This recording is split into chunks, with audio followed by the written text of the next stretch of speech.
I'm sitting here with the composer Meredith Monk. We're here at the home of the Young People's Chorus of New York City, and we're rehearsing for Dancing Voices. We have approximately 90 children here today together.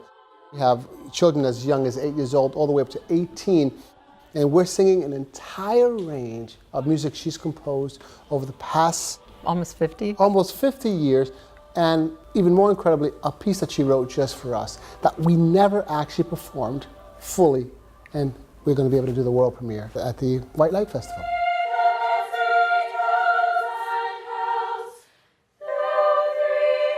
YPC is the letters of the Young People's Chorus of New York City, and we are 29 years old this year, and I founded it back in 1988 as a means of bringing together children from all over New York City and giving them an opportunity to not only learn music, but learn about themselves through other children. So we bring children from all diverse backgrounds, different parts of the city, every neighborhood. We bring them together, they rehearse regularly, and we perform about 125 concerts a year, and we perform around the world. YPC loves to sing great music, and we've been singing music, you know, your typical choral music is being sung, but we really focus on asking composers to write music just for us to sing. How can you reach this urban kid, as you would say, and get them to want to be a musician in today's society? That is the challenge that these composers have. So what words they use, what rhythms they use, the length of the piece, and the energy that they bring can make or break a music maker. Language is very interesting because I always felt that from the beginning of my exploration of the voice that I always wanted to write abstract kind of song forms. And I think even if I use language, it becomes in a way also an abstract element that, you know, I never wanted to use language as a narrative kind of element. So we're creating these atmospheres, like Things, Heaven and Hell has a certain atmosphere, and so you can play with the sound of the word things, or the same Animal, Heaven and Hell.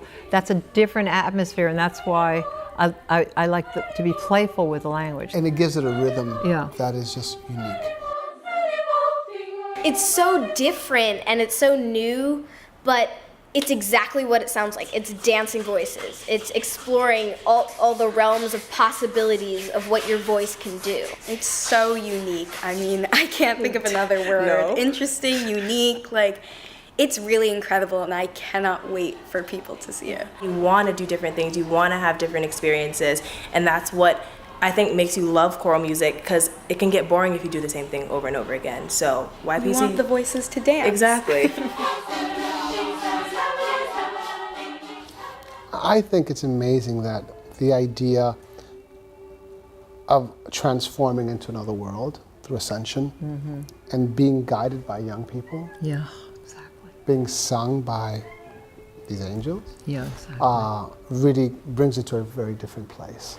The thing that's so amazing about working with Francisco and YPC is that if you look at these young people and how they have managed, how Francisco and Elizabeth and this organization has managed to bring all these young people together, you actually really feel that there's hope for the future.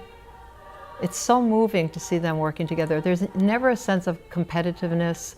It's completely different than the culture at large at this point in time. It's like, you know, it's a counterbalance.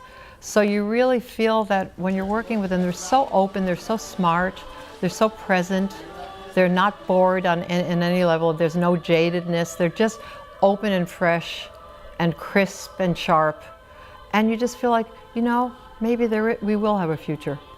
Choral music is bringing us to who we are from the very beginning. When we sing, our entire body vibrates.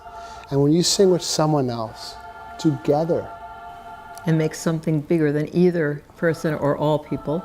And bring everyone together to sing, that's community. That's right. Choral singing is bringing joy to our community.